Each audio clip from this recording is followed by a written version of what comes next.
This time on Motor Week, 4 subcompacts compete, a hot rod caddy, and America on the move. So come drive with us next.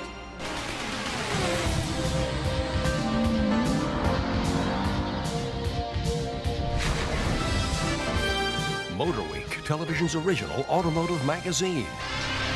Your host for Motor Week, John Davis. Well, hello and welcome again to Motor Week. We're glad to have you with us. You know, there was a time when the term subcompact car stood for cheap, boring transportation. But today, the best small cars with their high revving engines and big car features are enjoyable to drive, yet still extremely affordable to own.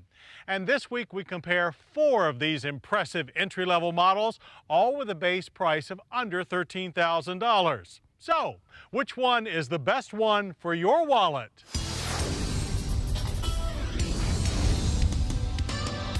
Not an easy call, since all 4 of our front-wheel drive subcompact contenders are solid little performers on the road that won't inflate the budget.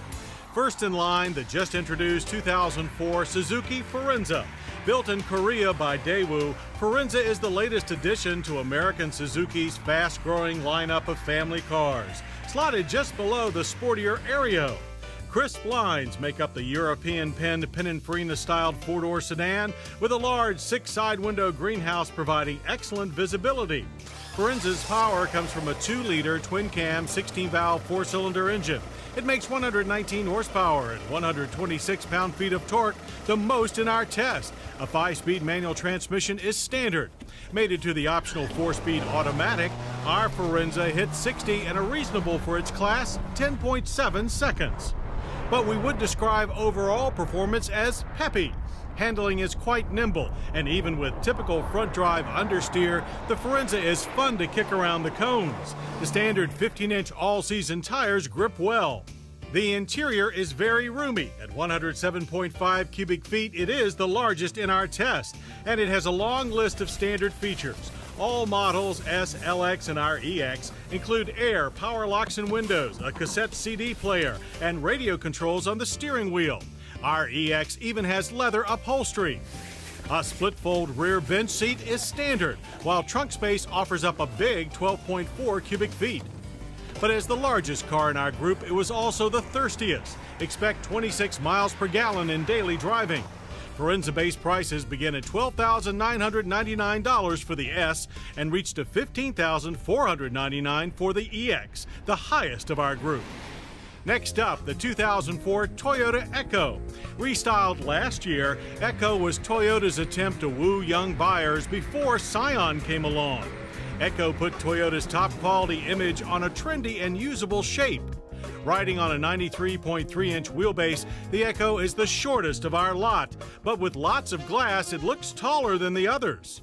Echo's power is a 1.5-liter twin-cam 16-valve 4. Output is 108 horsepower and 105 pound-feet of torque, typical for its class. Our track results included 0 to 60 runs in a brisk 9.2 seconds with the standard 5-speed manual. Power and launch feel stronger than expected. A 4-speed automatic is available.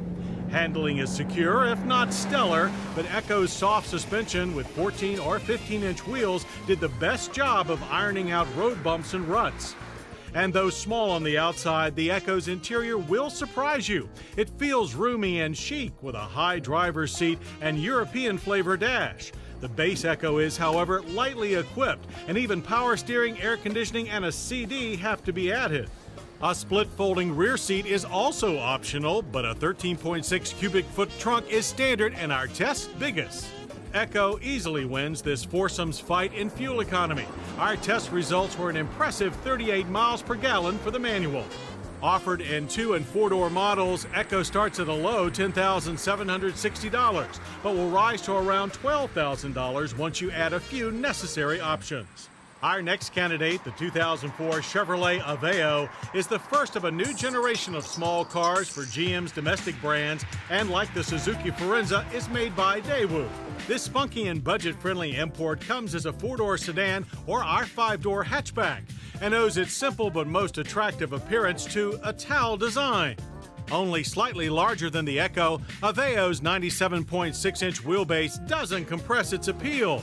Aveo power comes by way of a 1.6-liter twin-cam 16-valve 4. It's a class-typical powertrain with 105 horsepower and 107 pound-feet of torque and 5-speed manual or 4-speed automatic transmissions. Our Aveo automatic took an also typical 10.4 seconds to dash from 0 to 60. Noise and vibration, however, were less than expected.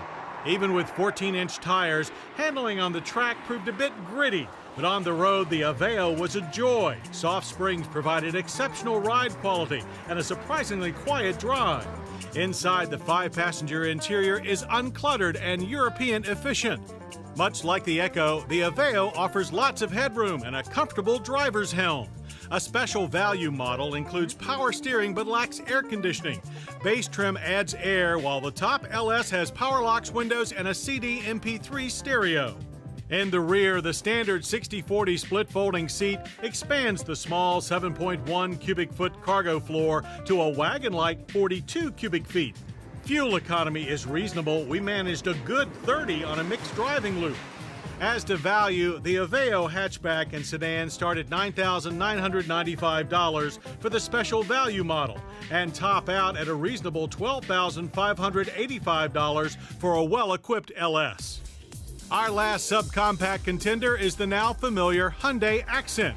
Restyled in 2003, the Accent includes Hyundai's 100,000-mile powertrain warranty, the best protection among subcompacts. Available as a 2-door hatchback or our 4-door sedan, the Accent styling is uncomplicated and practical. Accent packs a 1.6-liter twin-cam 16-valve inline 4. Output is 104 horsepower and 106 pound-feet of torque, more or less equal to Echo and Aveo. And with our GL's 5-speed manual, a 4-speed automatic is optional. Track times read 0 to 60 in 9.3 seconds. That's right there with the Echo. Ride quality is good, but not class best, as is handling. Label it adequate and safe, but not much fun. The Accent's small tires, 13-inch on all but the GT, contribute to its limited grip. Overall, though, everyday driving is quite acceptable. As is the interior. The Accent has a comfy driver's seat and a well-planned instrument panel, but you have to order an option package for the mid-level GL to get power windows and a decent stereo. The standard folding rear seat leads to an 11.8 cubic foot trunk, smaller than both Echo and Forenza. EPA estimates are fine. Our test loop yielded 35 miles per gallon for the 5-speed, slightly less than the manual Echo. And while base prices range from $10,539 to $12,739 before options, it's Hyundai's exceptional warranties that just might be the biggest selling point. As to safety, all 4 of our testers are available with anti-lock brakes, but only the Accent offers side impact airbags, and they're standard. So, is there a winner here for you? Well, overall, we're most smitten with the Chevrolet Aveo for commuting enjoyment. But it's hard to argue with how much car you get for the money with a Hyundai Accent. For pure size, it's the Suzuki Forenza, and for quality, the Toyota Echo has an unbeatable reputation. It's so long to those boring econo-boxes of our past, as we'd gladly endure the daily commute with any of our Fab Four and sing their frugal praises mile after mile.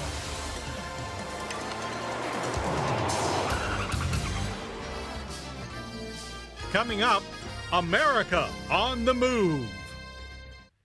At this point in the show, we always stop by Goss's Garage. So let's see what Motor Week's Top Tech has for us this week. John, this time we have some neat accessories for and around your car. First, we're going to start over here with what's called the Sidewinder. You never have to worry about a dead cell phone battery again, because with a Sidewinder, you can crank it and actually charge the dead battery on your cell phone. Does a great job. All right, next, we have what's called the Hot Shot. Now, the Hot Shot, well, it doesn't make any difference what part of the country you live in. If you live in the north, this is wonderful in the winter to melt ice and snow off of the windshield. In the south, well, bugs are a problem. And what does this do? Well, it heats the windshield washer solvent so that the bugs or the ice and snow, they go away almost immediately. What a neat idea. All right, now, Here's something, if you have a short bed pickup, or even a long bed for that matter, and you need to extend the load carrying capability as far as the length goes. This is called a hitch hand, and it fits into the receiver on the back of the truck, and it's adjustable. You can adjust it in a number of different ways, and it extends your ability to carry long loads. It's a very, very clever idea there. All right. Here we have trip grips. Now these fit on your steering wheel and they're gel filled, so it makes it more comfortable to drive, reduces vibration in the steering wheel and so on, but even above and beyond that, you can squeeze these for exercise while you're driving.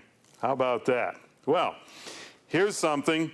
If you have an older pet, or even if they aren't older, this is the pet step, and it makes it real easy for your pets to climb up into the vehicle, especially if you happen to have a sport utility or a pickup that sits a little higher in the air. Very, very handy. And over here, we have Auto Tats. Now, Auto Tats are decals that go onto the vehicle. We've applied the red one on this truck. Looks pretty neat. They come in a kit like this, many, many different designs. So you pick a design that you like, and there you go. They're real easy to install, too. Last but not least, this is a very clever idea. This is a belt, and they come in different shapes and so on, different materials, but the real part of it is that they're made from old seatbelt buckles. So you get a classic seatbelt buckle built onto a belt. They're from Wasted Designs. Very neat. And if you have a question or comment, write to me. The address is Motor Week, Owings Mills, Maryland, 21117. America is a big country. Even today, it takes 5 hours to fly across it. It's a country that took mechanized transportation to tame it, constantly moving people to new opportunities and dreams, shaping our communities, our culture, and our very lives. Well, this week, FYI reporter Anquinette Crosby visits a national treasure to soak up a few miles of our moving history. Whether we're taking off, behind the wheel, riding the rails, or cruising to the islands, Americans are constantly on the move using every possible mode of transportation, usually not even stopping to consider just how difficult the challenge was to invent faster and more efficient ways to get people from here to there. It's mind-boggling, even more so when you turn back the clock and see the actual mechanical inventions that got us here, now on display at the Smithsonian's National Museum of American History in Washington, D.C. America on the Move is the museum's largest ever exhibit, where visitors can experience transportation as it changed America from the 1800s to the present day. Oftentimes we take it for granted just how easy it is to hop in our cars and go, but we've really come a long way. So take a trip with me back down memory lane and see how cars have really changed our lives. Like this rickety old Winton, which played a pivotal role in changing how Americans viewed cars. At the time, many people thought cars were a fly-by-night invention, even going so far as to nickname them devil wagons. But two men, along with Bud the dog, proved the skeptics wrong by making the first cross-country road trip. It's 1903. They take 64 days to cross the country, which is sort of amazing today since, you know, we all just jump in our car and 5 days later we can be in LA. These guys traveled from San Francisco to New York City. They broke down a lot. Oh, if only they could have traveled along Route 66, which hadn't been constructed at the time. Here you can walk on some of the original 1932 pavement of the famous roadway, which carried generations of Americans between Chicago and Los Angeles. By the 1920s, Ford Model Ts, like this 1926 Roadster, were the most popular cars in the land. It brought personal mobility to millions of Americans, allowing them to get out and see their great country. After World War II, families were drawn to larger, upscale sedans like this Buick because they were roomy and powerful, complete with a Fireball engine. Buick became one of the 3 best-selling cars by 1954. And let's let's not forget this 1955 Ford station wagon. Back in the day, families in the suburbs loved this car to haul kids, groceries, sports equipment, you name it. Think you've seen the last of them? No way. Station wagons are making a huge comeback. And speaking of huge comebacks, even the king gets an honorable mention as having driven one of the coolest cars on display, this 1929 Ford Street Roadster.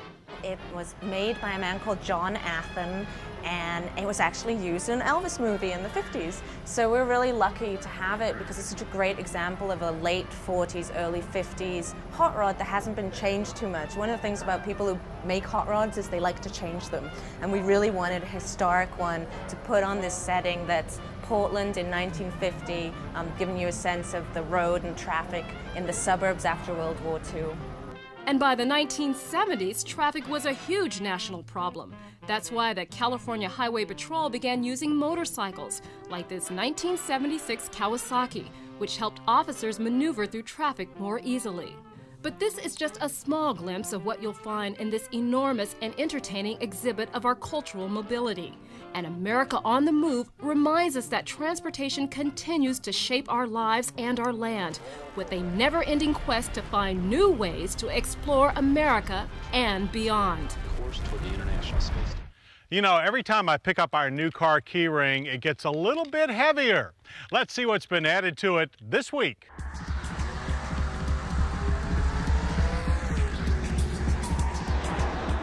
Our first set of car keys fits the 2004 Audi TT 3.2 S-Line, the long-awaited V6 all-wheel drive version of Audi's smooth little coupe and roadster. That distinctive shape gets only detailed changes for 04 with a deeper front apron, larger reshaped rear spoiler, and honeycomb pattern rear diffuser. All TTs include self-leveling xenon high-intensity headlights and smart 17-inch wheels. But this melted candy skin conceals big mechanical changes, starting naturally with the TT's first V6 engine. Displacing 3.2 liters, this narrow-angle V pumps out a clean 250 horsepower. The TT 3.2 also gets Audi's new 6-speed direct shift gearbox. DSG uses 2 clutches, so the next gear up is always engaged, ready for a flip of the steering wheel paddles. Manual shifts are instantaneous, or if you wish, totally automatic. A race-type launch control allows 3,200 RPM starts and then shifts through the gears for an unbroken power flow. To all 4 wheels, thanks to standard Quattro all-wheel drive. It's a rush. Suspension and brakes have been upgraded accordingly, including dual-piston floating calipers and oversized ventilated discs. Inside, the TT's cockpit boasts new aluminum trim and standard Napa leather seating. The Audi TT 3.2 Quattro, such a wicked car. I mean, TTs are great cars, but with this engine and direct shift transmission combination, man, it makes the car really crisp handling, has all the power there that sports car fans desire, and that direct shift transmission is so smooth. I mean, you can almost think the car into gear. Now you can dive into the TT 3.2 S-Line Coupe for about 41 grand, while the Roadster starts at 43 grand. Neither is cheap, but the new 2004 Audi TT 3.2 S-Line models get your blood rushing into a tidal wave. But if you have to haul a family around, it's hard to beat the kings of the minivan world, the 2005 Dodge Grand Caravan and 2005 Chrysler Town & Country. To celebrate the beginning of the original front-wheel drive minivan's 3rd decade, Chrysler Group brings us new entries with the ultimate in seating convenience. It's called Stow & Go. Reportedly costing $400 million to develop, the Stow & Go chassis and seat system allows owners to fold not just the split 3rd row seats into the floor, but the split 2nd row seats as well. Lift the floor panels, and this easy-to-flip and fold seating system eliminates the inconvenience of removing and storing minivan seats just to transport bulky objects. And each of the 4 seating sections folds independently of the others. Stow & Go converts from all seats to flat floor in 30 seconds. Even with the loss of an all-wheel drive option, it won't fit with the Stow & Go chassis. The new Grand Caravan and Town & Country are the most user-friendly minivans ever. But Chrysler didn't stop there. air. The new minivans also boast side curtain airbags for all 3 rows of seats and a driver's side inflatable knee blocker borrowed from the Chrysler Pacifica, plus a new door alert system that activates signal lights when the side doors are open. With Stow and Go and all these safety features, the 05 Chrysler minivans jump back to the head of the pack in convenience and safety. I think the competition is going to have a hard time topping Stow and Go. Prices for the 2005 Dodge Grand Caravan and Chrysler Town & Country should start around $23,000 and top out in the low 40s when they go on sale in April. And we expect family buyers will be beating down the doors for Stow & Go. And we'll have a go at the keys to more new 2005 models in just a few weeks. Rock and roll once touted the excitement of driving a hot rod Lincoln, but these days it's Cadillac that's at the top of the charts in domestic high-performance luxury, and from the factory no less. Cadillac's hottest property is a Euro-tuned version of its popular CTS sedan, the CTS V. So, does V stand for velocity?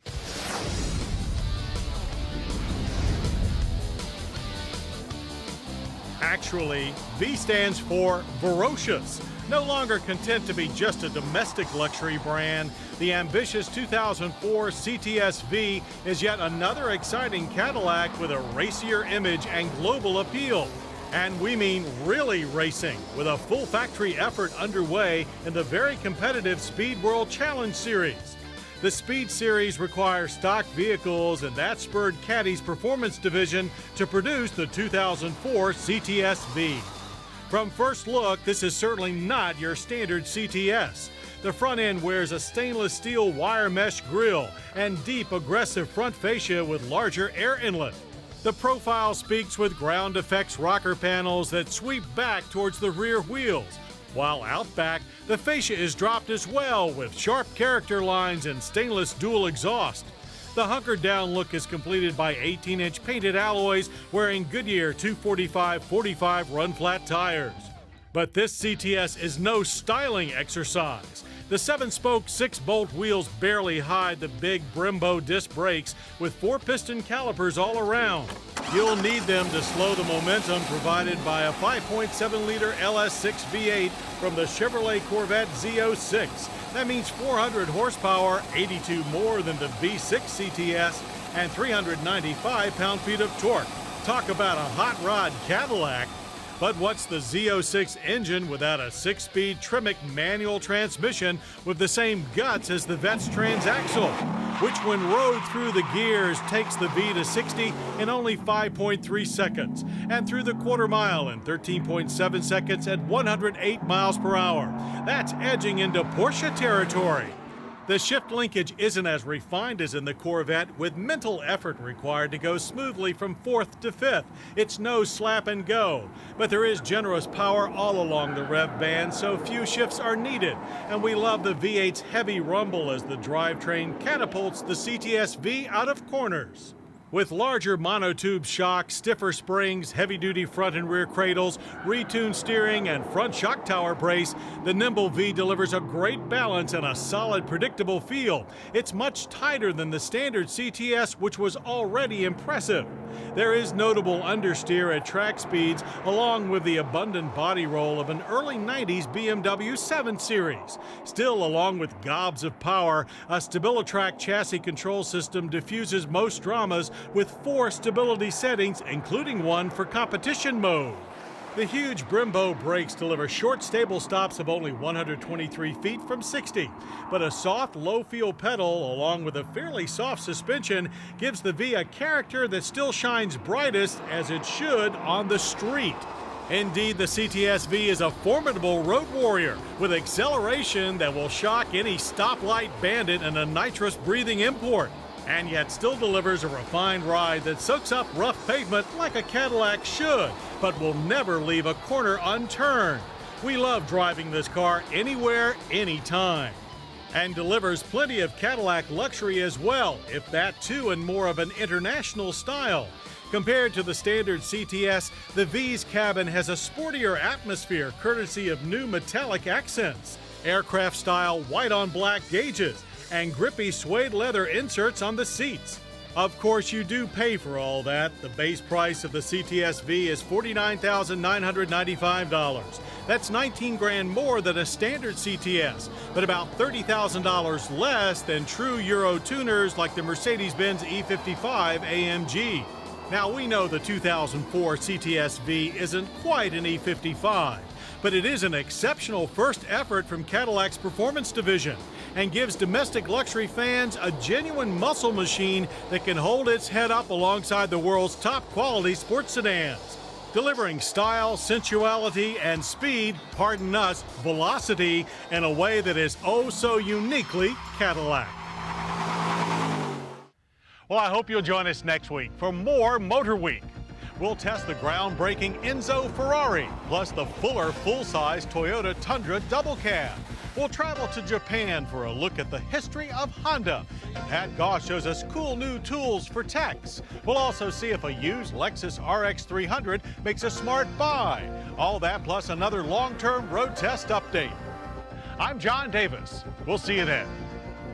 To learn more about Motor Week, television's original automotive magazine, visit PBS online at pbs.org. To order a video cassette of this program, call 1-800-873-6154.